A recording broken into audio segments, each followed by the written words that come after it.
The curse of the white tiger. There are stories whispered by the wind, told by the rustling leaves, stories upon which the river of time has laid a hazy dust of legend. These stories live with the mountains and forests, hiding in the roar of beasts, in the haunting eyes of spirits unable to find peace. Today, Untamed Echoes TV invites you to sit with us in the silence and listen to a tragic epic from the majestic central highlands of Vietnam. A story of human greed and cruelty, of a blood feud as deep as the abyss, and of a curse written in blood, the curse of the white tiger. In the late 1930s, as the shadows of Western civilization stretched their tentacles into the wildest lands, a group of men set foot in the highland frontier where the ancient forests still slept in their thousand-year dreams. It was a land where time seemed to stand still, where the laws of man were but a faint whisper against the grand symphony of nature. Leading the hunting party of 12 men, laden with firearms and an arrogance etched onto every feature, was Antoine Dubois. He was a French Vietnamese plantation owner, tall and powerfully built, with sun-bleached blonde hair and eyes as cold and blue as ice. He carried not only the blood of a conqueror, but also a cruelty nurtured by power and money. For Antoine, this trip was more than just a hunt. It was a statement of his power over nature, a statement of the superiority of the Mauser rifle in his hands over the fangs and claws of wild beasts.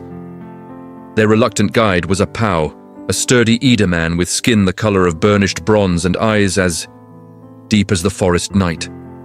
Born and raised here, a Pau knew this forest like the back of his hand. He could read the tracks of a deer, hear the call of a gibbon, and understand the dreadful silence of the jungle when danger lurked. A Pau agreed to be their guide, not out of desire, but out of poverty. The gleaming Indochinese piastres Antoine tossed at him could help his family survive the lean season. But deep within him, a vague unease coiled like the morning mist. From the very beginning, as they sat around the campfire, Antoine declared his intentions, his sharp voice cutting through the chirping of insects. "A Pau, the target of this trip is a tiger, not some sniveling cub. I want the alpha, the biggest, most ferocious one in this land. Take us to where it is." A Pau swallowed hard. He knew what Antoine was talking about. Deep in the heart of the forest lay a valley the villagers called the Valley of Giang's Breath, where a pair of spirit tigers had reigned for generations. They were no ordinary animals. The villagers believed them to be manifestations of the forest's soul, guardian deities of their peace. To kill them was an unforgivable crime, a sacrilege. "Sir," a Pau hesitated, "the tigers in this region are sacred. No one in the village dares to harm them." Antoine burst out laughing, a contemptuous sound. He pulled out his rifle, polishing the gleaming barrel in the firelight. "Sacred? We'll see if their sacredness can stop this bullet." After a long day of trekking through the jungle and crossing streams, the party's boots had trampled the decaying leaves and the sacred lands. They stopped at Ban Am village. It was a small hamlet nestled at the foot of a majestic mountain range, with communal houses whose roofs soared as if to pierce the sky. Elder Krau, an old friend of A Pau's father, came to welcome them. He was a wise old man, his hair as white as silk, his weathered face deeply etched with the wrinkles of time and wisdom. His eyes, though clouded with age, still held a remarkable spark. At first, the elder was very hospitable, inviting them to drink rice wine from a communal jar and treating them to fragrant grilled meat, in accordance with the customs of his people. But when A Pau sadly revealed the true purpose of their journey, the smile on the elder's face vanished. During the feast, under the flickering torchlight, the atmosphere grew tense. Elder Krau stood up, his voice not loud but firm, echoing throughout the communal house. "Antoine, I know you Frenchmen have powerful guns and great authority, but this is the land of Giang. Every creature in this forest is a child of Giang, a friend to the people of Ban Ham. I forbid you from harming them, not even a small squirrel. If you do, the wrath of the mountains will fall upon you, and the consequences will be dire." Antoine, slightly drunk, arrogantly patted his rifle. "What consequences, old man? You think some wild animals can do anything to me? Or are you talking about your Giang?" What god can withstand this? Elder Crow trembled with rage. He pointed towards the dark, ominous forest, his eyes blazing. The spirit tigers will not spare anyone who dares defile this land. They will punish. With that, he stormed off, leaving a heavy atmosphere behind. The warning, instead of frightening Antoine, acted as a stimulant, fanning the flames of his bloodlust. Spirit tigers? Even better. To bring down an animal revered by an entire village, what a glorious trophy that would be. That night, despite Apau's desperate pleas and warnings of danger, Antoine, along with his most trusted henchman, Sautan, and 4 others, snuck out of the village. Sautan was of mixed Chinese descent, small in stature but nimble and ruthless. He was a seasoned hunter who could scent prey from afar and read the faintest of tracks. They moved into the forest under the silence of the night. Moonlight filtered through the leaves, casting eerie patterns on the ground. The forest at night was hauntingly beautiful and fraught with peril. The distant, mournful cries of gibbons, the snap of a dry twig underfoot. It was all unnerving. Sowed. Tan crouched low, shining his flashlight on the trail. Tracks, he whispered. Fresh, a tigress. And she's not alone. The male's prints are much larger. He moved a little further and stopped by a mauled bush. She's close, boss. Look at these broken branches. She must have just given birth. A mother tiger is 10 times more ferocious. The thought of not only killing an alpha tiger, but also capturing a whole litter of cubs thrilled Antoine to his core.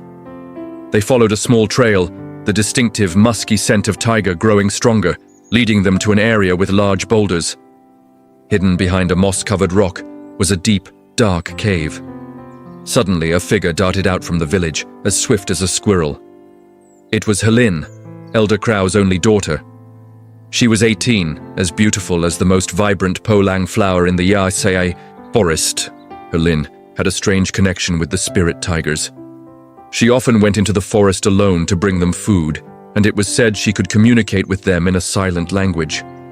She had sensed Antoine's evil intentions and had risked her life to follow them. "Don't shoot!" Helene cried out, her voice clear and resolute as she spread her arms, trying to shield the cave entrance. But it was too late. To Antoine, her appearance was merely an annoying obstacle. He did not hesitate. A deafening shot shattered the night's tranquility. The fateful bullet struck the young woman squarely in the chest.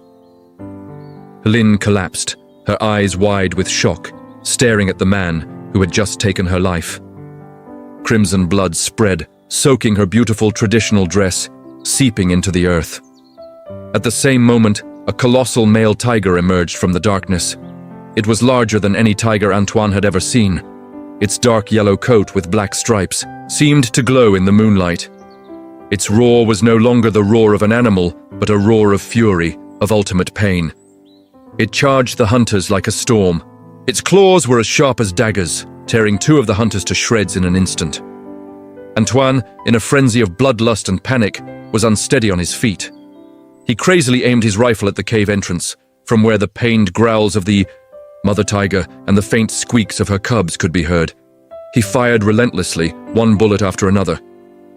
"Kill them all! Kill the whole family for me!" he screamed like a madman. A final agonizing roar echoed from the cave, and then silence. A deathly silence. Just then, Elder Crow and the villagers arrived with torches. They had heard the gunshots and the tiger's roars. A horrific scene lay before them. Helene, the flower of the forest, lay dead in a pool of her own blood. 4 of the hunters were also scattered about, mauled to pieces. The male tiger, heavily wounded and trailing a long streak of blood, had then vanished into the night with the tigress. Antoine and Sautan, the only 2 survivors, stood trembling amidst the carnage. The next morning, as the first rays of sunlight pierced the canopy, the villagers shivered as they entered the cave. 4 tiny cubs, their eyes barely open, lay dead in a pool of blood, their small bodies riddled with bullets. Elder Crow clutched his daughter's body, looked up at the sky and wailed. His cries mingled with the wind whistling through the cliffs, creating a lament for human cruelty and the fury of the land. Pain and indignation swept over the small village. They looked at Antoine with eyes full of hatred, the eyes of people whose deepest beliefs had been violated. But the story did not end there. Something strange and terrifying happened.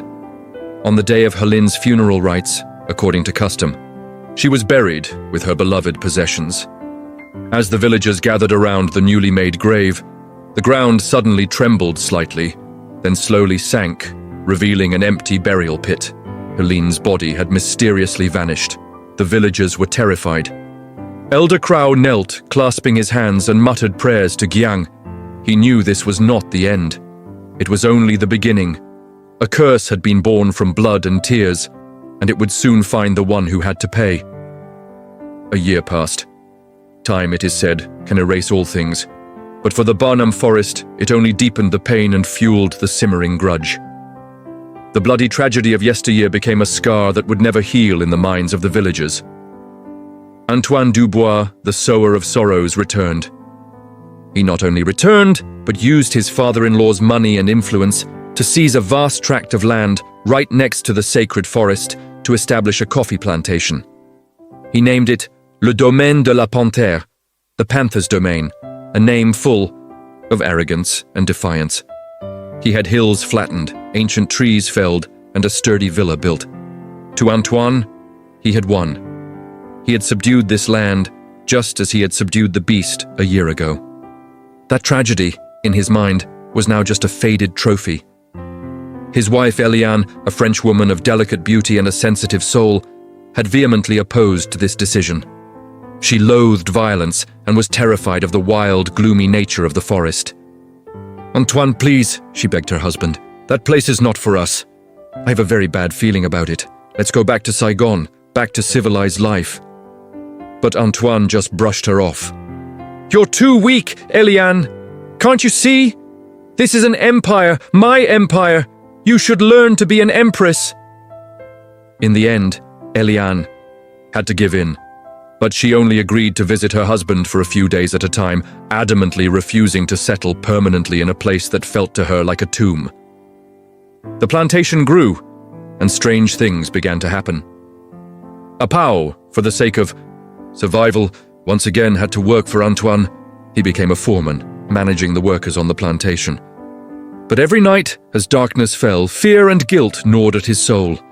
He would often sit alone looking towards the sacred forest, feeling as if hundreds of eyes were watching him from the shadows.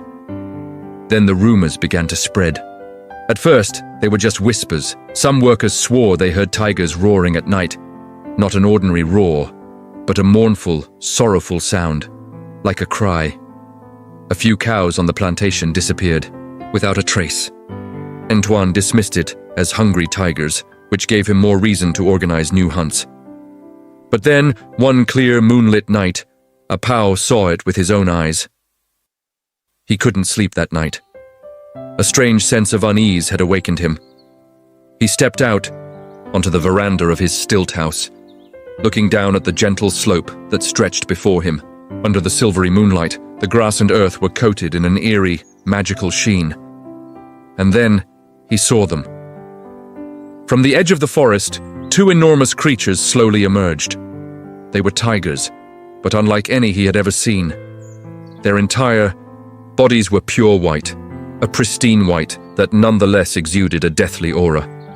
In the moonlight, their white fur seemed to glow. They were larger than the strongest bulls. Their movements were majestic, silent, making no sound at all. Apau held his breath, his heart pounding. He recognized them. The slight limp in one of the tiger's gaits, a relic of its wound from the previous year, betrayed their identity. It was the spirit tigers. But why were they white? Apau suddenly recalled the elder's words that when a sacred animal accumulates enough resentment and power, it will shed its skin, becoming a supernatural entity. Their fur had turned from yellowish gray to pure white, a sign that they had become spirits, white tiger spirits. But the greater horror was yet to come. Perched on the male tiger's back, as steady as a goddess, was a girl in traditional tribal dress. Her long black hair flowed in the night wind. Even from a distance, Apau could feel her gaze, a cold, hate-filled gaze, staring directly at Antoine's villa. It was the vengeful spirit of Helin. The two white tigers and Helene stood there for a long time. They didn't attack, they just watched. Then the male tiger let out a roar. The roar echoed through the valley, not ferocious but sorrowful, mournful, sending a chill down the spine. After the roar, the three of them quietly turned and disappeared into the night, leaving Apau frozen in place, trembling all over. The next morning, Apau rushed to inform Antoine. He recounted the event in detail, his voice still shaking with fear. But Antoine, instead of being worried, burst out laughing arrogantly. "White tigers? A ghost riding a tiger? Apau, have you been working too hard and gone mad? Or are you making up stories to scare me? Fine. Last time I only killed the cubs. This time if they come to me, all the better." Apau was desperate. He knew it was impossible to convince a man blinded by his own pride. And then the real revenge began. One night, 3 guards were assigned to patrol the plantation fence. They were whistling, guns in hand, showing no fear. Suddenly, from the darkness, 2 enormous white shadows lunged out as fast as lightning. The guards didn't even have time to scream before they were torn apart by sharp claws. The next morning, only dismembered body parts and pools of dried black blood were found. The plantation was plunged into panic. The workers began to flee. Antoine was furious, but he stubbornly insisted it was an attack by hungry tigers. He reinforced the guards and provided more weapons. Just then, Eliane arrived from Saigon to visit her husband. She was unaware of the horrific events that had occurred. She only found the atmosphere on the plantation heavy, and her husband seemed increasingly irritable and ill-tempered. That night, Antoine went hunting in the forest again with his men, leaving Eliane alone in the large villa. She felt a suffocating sense of loneliness and fear. To distract herself, she asked her trusted maid, YG, a gentle Eid girl, to drive out with her for some fresh air. They drove to a wide clearing where they could see the full moon hanging over the mountaintop. The space was serene and fresh, but that peace did not last long. "Madam, look!" YG pointed ahead, trembling. Eliane squinted. Her heart seemed to stop. 2 white tigers were standing majestically in the middle of the clearing, not far from them. And on the back of one tiger was a girl. The moonlight illuminated the scene, making it both ethereal and terrifying. Eliane was petrified. She was a Westerner. She didn't believe in ghosts. But what was happening before her eyes was beyond imagination. The girl on the tiger's back turned to look at them. In the moonlight, Eliane could clearly see her face. A beautiful but soulless face, her eyes burning with the fire of hatred. The spirit of Helene spoke, her voice not coming from her mouth, but seeming to echo directly in Eliane's mind, as cold as ice. "Go back and tell your husband to get off this land. This is the resting place of our ancestors, not a place for devils like you to trample. If not, blood debt will be paid with blood." E.G. fainted from fear. Eliane, though terrified, tried to remain calm. She reached for the hunting rifle Antoine always kept in the car. But as soon as her hand touched the stock of the gun, Helene was suddenly beside the car in a flash. She didn't walk, but seemed to glide through the air. Eliane only felt a gust of icy wind brush past her face. Helene waved her hand. Eliane felt no pain, only an icy chill run down her spine, and then her consciousness faded into darkness. When Eliane woke up, it was nearly dawn. She was still in the car, E.G. still unconscious beside her. She touched her head and let out a piercing scream. Her beautiful, silky, platinum blonde hair, her pride and joy, had been crudely cut, looking like a tangled mess of straw. Overwhelming fear seized Eliane. She said nothing, hastily driving back to the villa. Immediately she packed her bags. She had to leave this cursed place.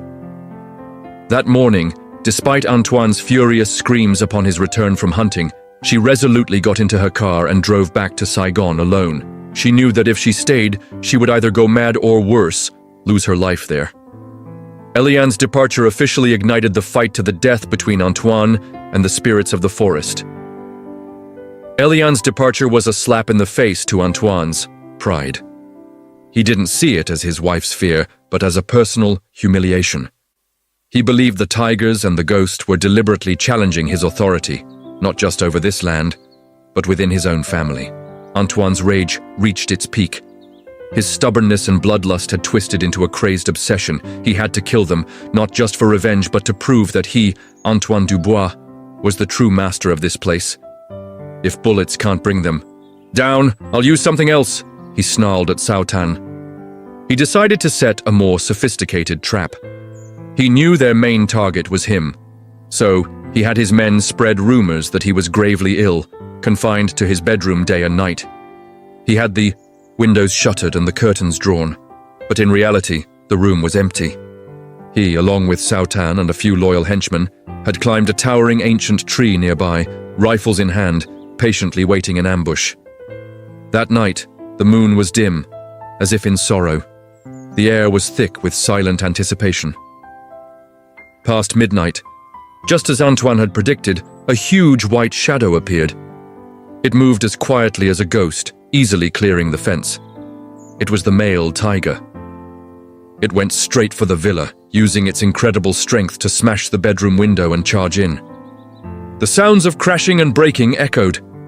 The tiger growled inside the room, searching for its enemy. "Fire!" Antoine commanded. A volley of shots erupted, tearing the night apart.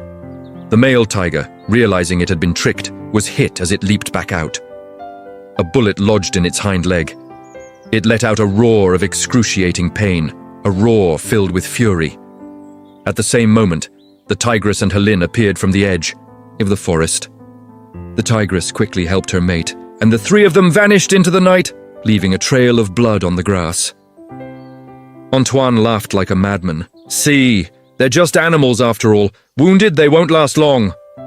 But he was wrong. The wound didn't kill the tiger. It only made their hatred burn hotter.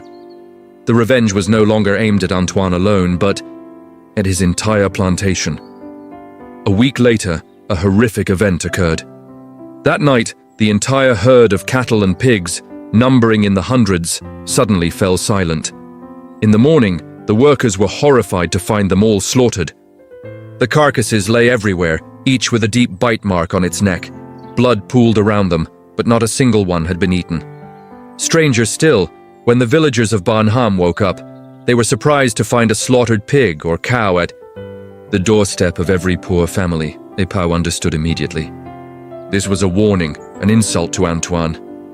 The White Tiger spirits were saying that they killed not out of hunger, but out of hatred, and they were willing to share the spoils taken from their enemy with the poor villagers they considered friends.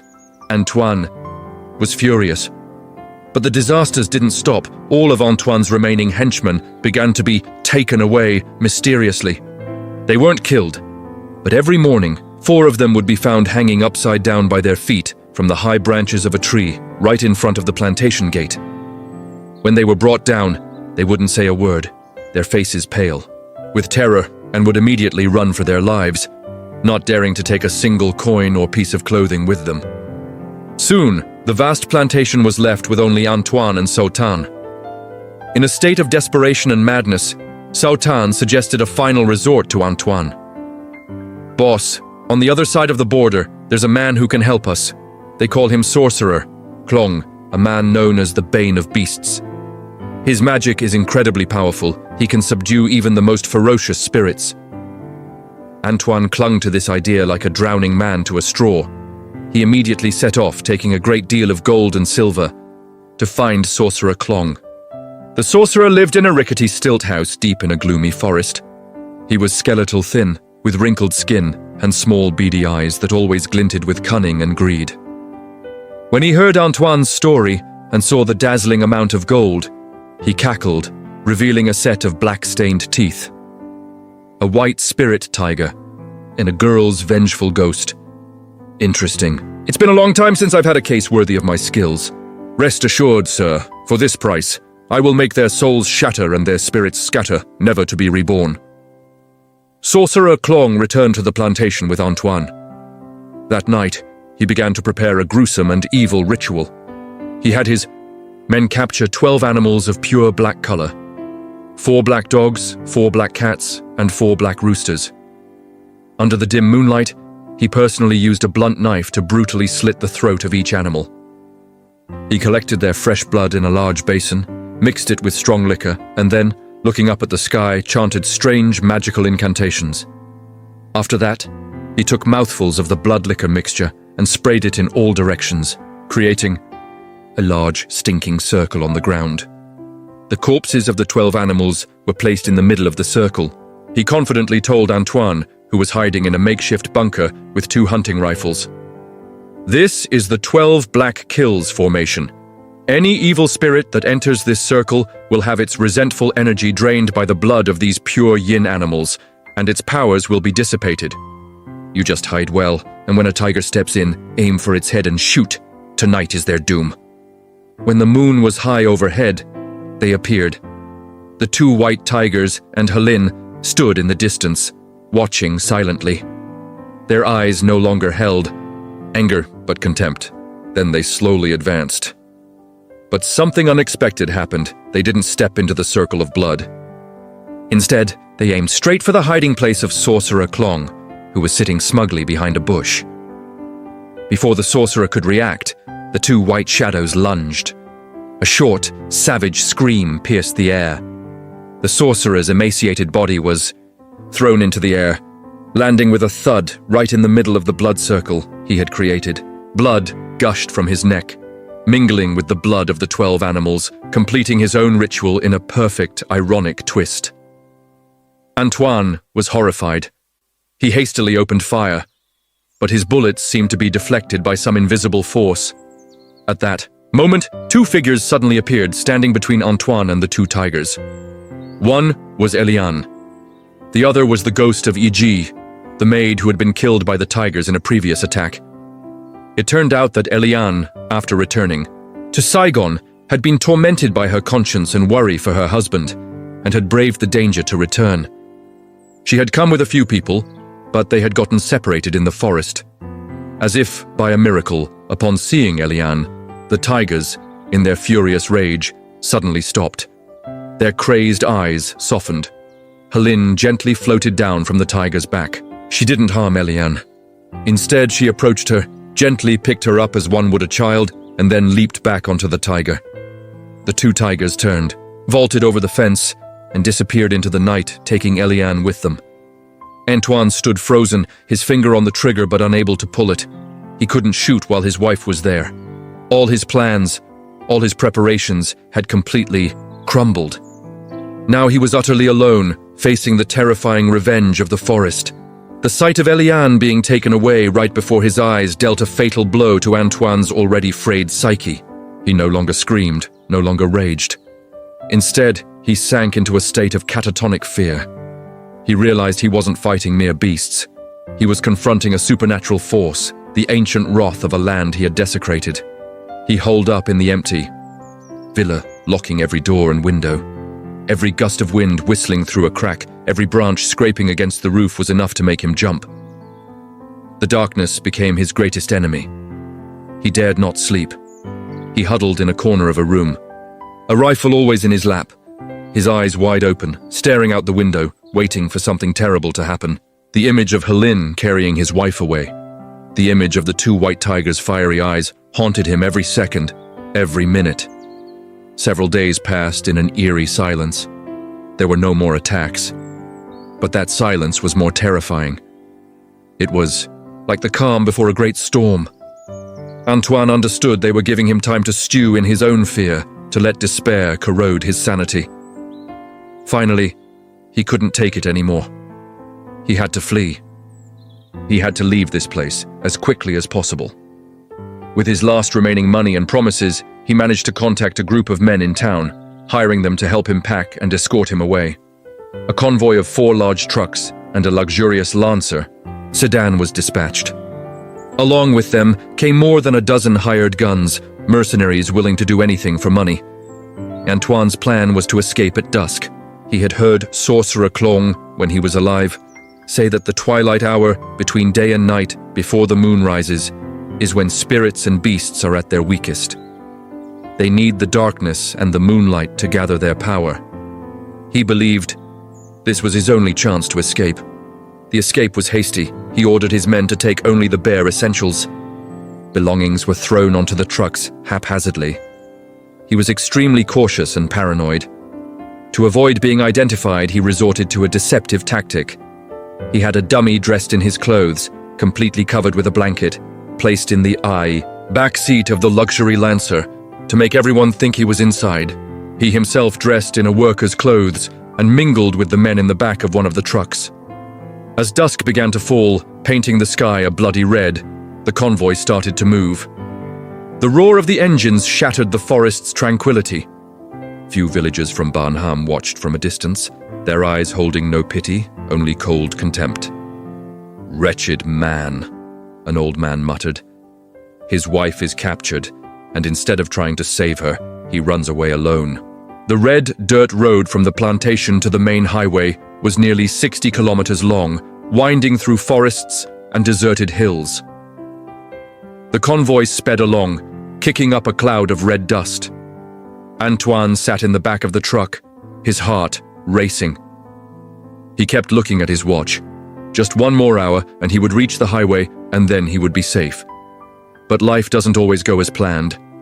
When the convoy was more than halfway there, at a deserted bend with dense trees on both sides, the lead truck suddenly braked hard.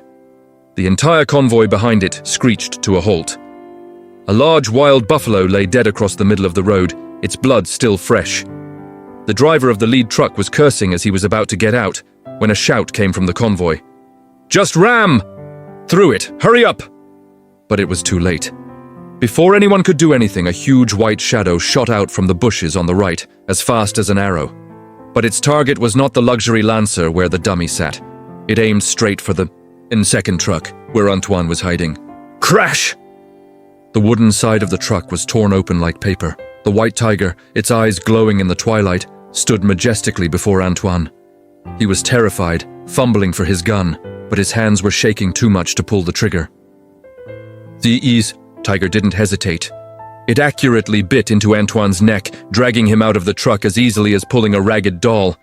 It didn't kill him right away. It threw him to the ground. Antoine tried to crawl away, but one of his legs was broken.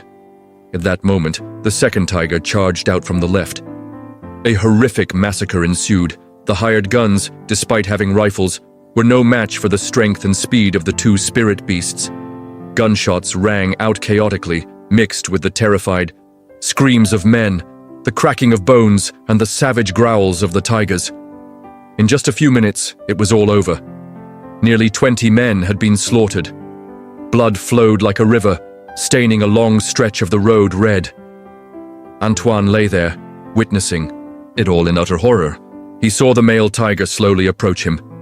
He knew his time had come. He closed his eyes. It swiped its claws just once. The head of the evil plantation owner was severed from his neck, rolling on the ground. His cold blue eyes remained wide open, filled with fear and disbelief. When everything was over, a deathly silence fell again. From the other side of the forest, 3 female figures slowly emerged. It was Helene, YG, and Eliane. Eliane was unharmed. She had only been taken away so she wouldn't have to witness this tragic scene, and so she wouldn't become an innocent victim of the forest's wrath. They stood there, silently looking at the bloody scene before them. Then, Helene and YG, along with the 2 white tigers, slowly retreated, fading into the descending mist, as if they had never existed. They had completed their mission of revenge. The curse had been fulfilled. The deep-seated grudge of the forest finally settled. Only Eliane was left standing there amidst the corpses and pools of blood, shocked and trembling. She was the sole survivor. A survivor who would carry the pain and trauma with her for the rest of her life. Conclusion: sound of wind howling through a mountain pass, distant, serene temple gongs. Narration: it is said that after that night, no one ever saw the white tigers again. They and the spirits of the girls dissolved into the earth and sky, returning to Gyang, returning to eternal peace. Antoine's plantation was abandoned, wild vines creeping over the sinful walls. Eliane left that land and never returned. The story of the curse of the white tiger became a legend. passed down from generation to generation in the Ba Nam region. It serves as a reminder that the sacred forest has its own laws. Humans can come and go, they can build, and they can destroy. But when cruelty crosses the line, when greed defiles sacred lands, the wrath of nature will rise. And the punishment, though it may come late, will be devastating and inescapable. Thank you for listening to this story on Untamed Echoes TV. We'll see you again in the next Wild Echoes.